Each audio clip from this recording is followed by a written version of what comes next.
Welcome guys. In this video I'm going to show you how I can fix treadmill error code E2.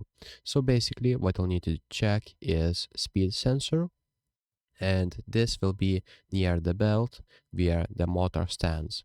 So as you can see, the speed sensor look like this. So take a cloth or just a vacuum and vacuum around, and with the cloth just brush all the dust, because if the sensor is basically bad or dusty, it cannot read a speed, and that gives E2 error. And the last thing is that you can check your belt if it is tensioned right and if it is centered, because sometimes belt gives different speeds because belt is rubbing to the sides.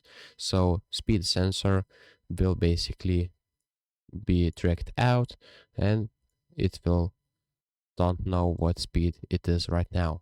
So basically check your speed sensor and perform a hard reset. You can do a hard reset by unplugging from the wall, waiting for 10 minutes and plugging back again, and that should fix your problem. So that's pretty much it guys. If this video was helpful, please make sure to subscribe to Guide to Everything, comment down below for the algorithm, and see you in the next one.